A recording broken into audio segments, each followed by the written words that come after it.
수익이 나는 거는 빨리 팔고요. 손실이 나는 거는 안 팝니다. 달리는 말에는 올라타고 병든 말에는 그냥 짊어지고 가는 거예요. 하이닉스 살 거냐, 삼성전자 살 거냐 했을 때 저는 분산보다 개별 종목이 낫다라는 거고요. 뉴스에 대한 톤을 분석하는 거예요. 그거를 개량화시킨 거예요. 긍정적인 공시나 뉴스가 나면 이틀 동안에는 주가가 오르는 경향이 있었다. 근데 부정적인 뉴스가 나왔어요. 얘는 5일 동안 빠져요. 네, 이재준 대표님 만나서 지금 얘기 나누고 있습니다. 이번에는 좀 더 실전 투자 관련한 얘기를 나눠보고 싶은데요. 현재 시점에서 이제 포트폴리오를 새로운 마음으로 이제 7월은 손실 났어. 새롭게 포트폴리오 구성한다고 하면은 대표님이시라면은 어떻게 좀 구성하시겠습니까? ETF나 좀 섹터 중심으로 한번 설명 부탁드리겠습니다. 지금 현재 비중이 이제 했습니다. 20% 반도체, 50%는 전력 인프라. 그 일부에서 말씀드렸던 미드스트림. 예, 맞습니다. 네. 그 영역이 50%를 찔고 그다음에 저 PBR 쪽을 얘기할 수 있을 것 같습니다. 그래서 네. 제가 일부에서도 그 질문해 주셨던 게 하이닉스 살 거냐, 삼성전자 살 거냐 했을 때 저는 20%를 삼성전자. 20%만 삼성전자 사고 예, 네. 그것도 분할 매수겠죠. 분할 매수하고 아니면은 뭐 반도체 ETF가 될 수도 있겠지만 네네. 반도체 ETF로 갔을 때보다는 오히려 삼성전자가 저는 더 나을 것 같아요. 분산하는 게 분산보다 개별 종목이 낫다라는 네네. 거고요. 전력 인프라 관련 쪽은 타이거 쪽에 있는 전력 인프라 ETF가 네네. 있는 걸 알고 있는데 HD 일렉트릭 들어가고 LS 일렉트릭 한진중공업 들어간 게 네네. 전력 인프라 탑3 들어간 게 있거든요. 네네. 그 ETF를 살 것 같아요. 그걸 사는 게 괜찮을 것 같고. 꽤 비중이 높네요. 50%를. 그것도 당연히 분할로 들어가죠. 예, 이거는 만약에 내가 100%를 주식에 하겠다고 했었을 때 일단 섹터를 정한 거고요. 세 번째가 저 PBR인데 이게 지금 현재 시점 자체가 8월이니까 하반기 왔을 때 이제 배당과 그다음 11월에 있는 게 저 PBR 공표 제도가 있잖아요. 그 흔히 말하는 태그 붙여주는 거잖아요. 지금 네, 너네 저 PBR이다. 망신 주는 거. 예, 망신 주는 거잖아요. 저 PBR 중에 하위 25% 코스피, 그다음에 코스닥은 하위 10%. 예, 3년 동안. 그러니까 내가 그 PBR 종류에 25% 포함됩니다, 코스피에. 코스닥이 10% 포함이 된다. 그럼 너네 딱지 줄게. 그겁니다. 그러면은 투자자 입장에서 무슨 생각을 하냐면 결국은 성장주들은 돈을 버는 기업들은 저 PBR이라면 주주환원 정책을 같이 할 거고요. 그리고 지금 우리 성숙기 기업들이 대부분 저 PBR이 많을 겁니다. 소비재 쪽도 저 PBR이 많을 거예요. 그래서 그런 회사들은 주주들한테 자사주 매입을 하거나 소각을 하건 또는 주주 배당을 하던 이런 정책들이 11월 달에 이벤트가 있기 때문에 그래서 코스닥에선 저 PBR을 봐야 된다. 소비재를 봐야 된다.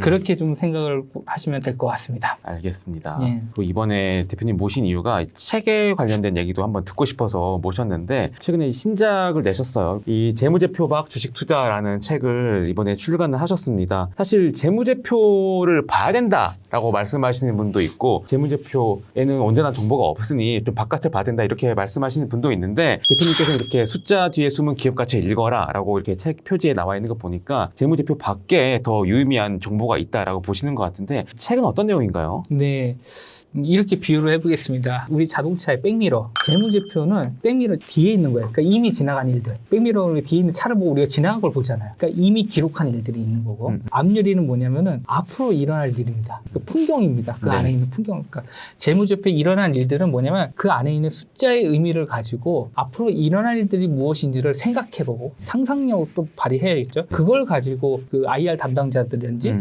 이 커뮤니케이션을 하는 게 되게 중요하다. 그냥 왜 실적이 왜 안 좋아요? 이런 게 아니라. 그래서 일부에서도 제가 자꾸만 내러티브 관점에서 어떤 이야기를 계속 끌고 가면서 왜 이 돈이 이렇게 들어갔을 때 어떤 효과가 있는지 얘기를 했잖아요.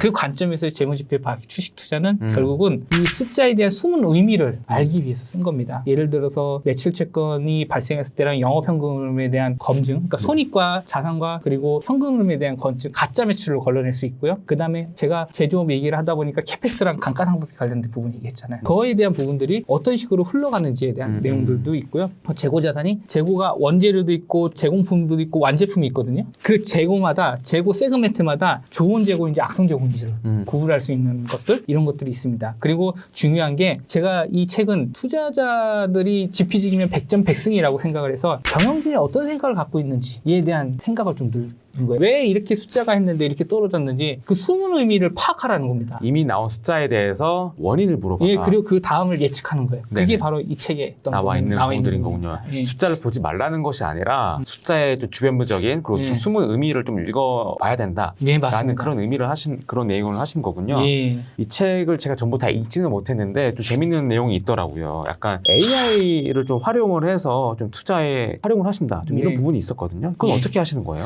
네, 이게 이제 두 가지 축인데 하나는 AI 툴을 통해 가지고 탐방을 가기 위한 기본 포맷을 만드는 게 있고요. 아. 그다음에 두 번째는 실제적인 투자 전략을 하는 겁니다. 그러니까 투자 전략을 더 관심 있으실 것 같아요. 그런데 중요한 거는 뭐냐? AI를 다 맹신할 수 없잖아요. 할루시네이션이라는 게 있잖아요. 맞습니다. 그렇기 때문에 교차 검증을 해야 됩니다. 진짜 실제로 있는지. 그래서 저는 실제 교차 검증을 잘 맞더라고요. 사업 보고서에 먹는 이런 것들은. 그러니까 그게 되게 중요해요. 그러니까 이걸 가지고 이 회사의 어떠한 미래를 예측할 수 있다. 어떤 질문을 해야겠다라는 거에 되게 좋을 것 같고요. 두 번째 이제 전략적인 측면을 말씀드려보겠습니다. 첫 번째는 이 두 가지 논문에서 나왔던 필증에서 나왔던 통계적으로 유의미한 내용인데 이걸 실제로도 저도 해봤고 배당 감성 전략이라고 하는데 이게 무슨 말이냐면은 배당 공시를 했어요. 공시를 하고 나면은 이제 언론에서 막 뉴스가 나오겠죠. 배당이 한 건 나면 언론의 기사는 막 5건, 10건 막 나오겠죠. 그럼 뉴스에 대한 톤을 분석하는 거예요. 온도를 검색하는 겁니다. 그거를 계량화시킨 거예요. 계량화를 시켜서 했었을 때 보통 공시가 나왔었을 때 긍정적인 공시나 뉴스가 나면 이틀 동안에는 주가가 오르는 경향이 있었다라는 게 있었고요. 배당 수익률이 증가했습니다. 배당금이 더 늘어났습니다. 뭐 이런 뉴스들을 쓸 거 아니냐. 네. 그걸 봤을 때 이틀 동안에 효과가 있었다. 그러니까 단기적으로 효과입니다. 단기 이벤트죠. 효과. 근데 부정적인 뉴스가 나왔어요. 부정적인 뉴스가 더 오래 가요. 얘는 5일 동안 빠져. 사람들이 아무래도 부정적인 이슈에 더 예. 크게 반응한다고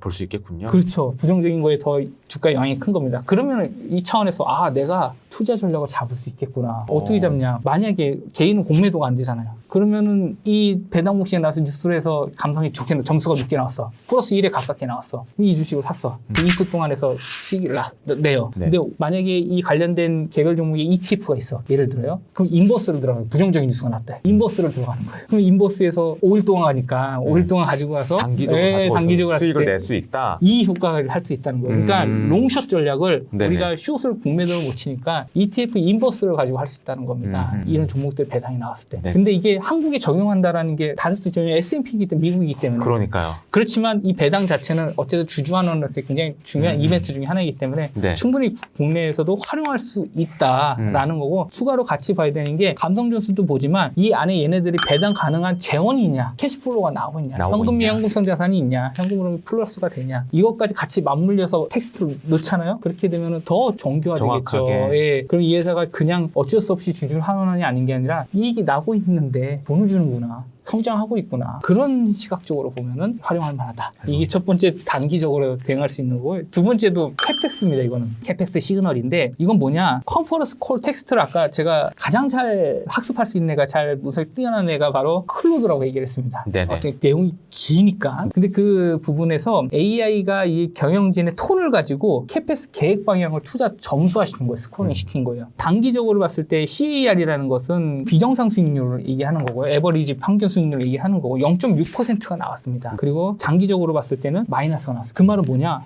캐펙스도 만약에 얘네가 한다고 하면 단기적으로 주가가 올라갈 수 있네. 그게 컨콜이 나오면은 보통 2거래에서 5거래일 동안 좀 증가를 한다라는 통계적인 부분이 있었고요. 반대로 장기적으로 가면은 오히려 마이너스가 났다. 그럼 지금 여기에서 우리가 앞서 반도체 얘기를 막 했었어요. 맞아요. 그 뭐냐면 캐펙스를 막 한다고 했어요. 그럼 이대로만 하면은 장기적으로 주가 떨어지는 거 아니냐? 이렇게 또 볼 수 생각할 수도 있잖아요. 있죠. 예. 근데 여기 이익이 같이 받쳐주면 된다. 근데 단기적으로는 확실한 이벤트 부분들로 할 수 있다. 정보가 공시가 되고 우리가 퍼블릭하게 봤었을 때 그때 나오고 들어갔을 때도 충분히 수익이 날 수 있는 구간이 있다라는 겁니다. 어쨌든 이걸 공유하는 이유는 최근의 트렌드에 맞게 LMM을 쓰는 데 있어서 투자 전략으로도 활용할 수 있는 부분들이 충분히 가치가 있기 때문에 좀 말씀을 드리고자 합니다. 아무래도 AI를 활용해서 투자에 참고하시는 분들이 많은데 지금 대표님의 이런 노하우 꼭 그대로 하지 않더라고 하더라도 이런 식으로 활용할 수도 있겠구나. 좀 이런 부분들을 좀 도움을 받아보시면 좋을 것 같다. 좀 이런 생각이 들고요. 끝으로 이제 개인 투자자분들에게 좀 이런 조언을 좀 하고 싶다. 좀 이런 게 있다라고 하면은 마지막으로 한 말씀 부탁드리겠습니다. 1부에서도 그렇고 뭐 2부에서도 이야기를 드렸지만 제일 중요한 거는 가격이라는 걸 보지 말고 가치를 보고 우리가 투자를 하라는 게 중요합니다. 그리고 제일 중요한 게 이제 심리적인 투자자의 행동적인 측면에서도 실수하는 부분들이 많거든요. 네. 그러니까 지금 이 내용을 다 전달드리진 못했지만 투자자들의 심리 중에서 대표적인 효과 중에 처분 효과라고 있습니다. 즉 그게 무슨 말이냐면 수익이 나는 거는 빨리 팔고요. 네. 그리고 손실이 나는 거는 안 팝니다. 아, 이게 들어봐야겠네요. 예. 왜 그럴까요? 그게 뭐냐면은 이걸 다르게 비유하면은 달리는 말에는 올라타고 병든 말에는 그냥 짊어지고 가는 거예요. 그래서 처분은 항상 이익 난 거를 빨리 팔려고 하고 손실 나는 거 늦게 파는 효과가 다르기 때문에 저도 그 경험들이 많거든요. 뭐 지금도 그게 완전히 잘 자리 잡은 것도 아니고 가끔씩 그렇습니다. 변동성이 심하기 때문에 그런 부분이 있는데 그럼 내게 어떤 마인드 컨트롤 그게 되게 중요하다.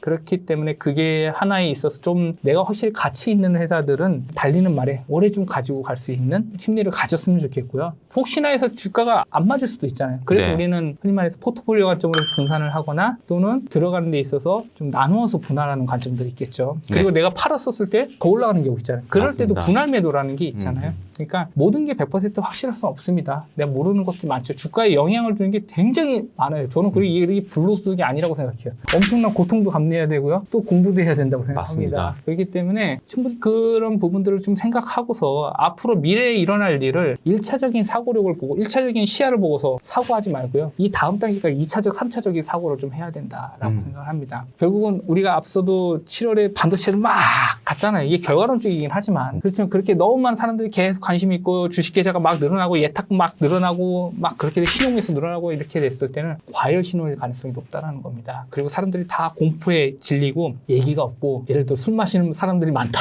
네. 그런 것도 어떤 또 침체일 수도 있어요. 뭐 저는 그렇게 생각해요.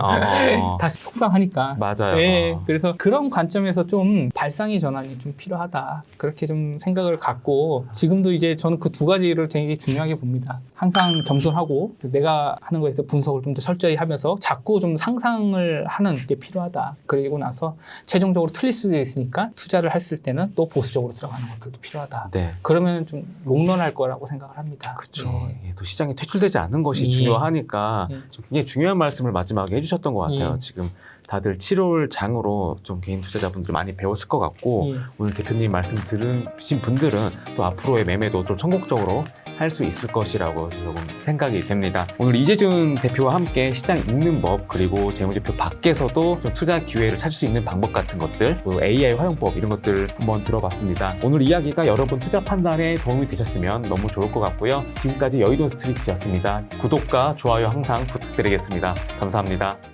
돈이 모여들어 탄탄하게 굴러가 한번 타면 끝까지 여의도 스트리트 여의도 스트리트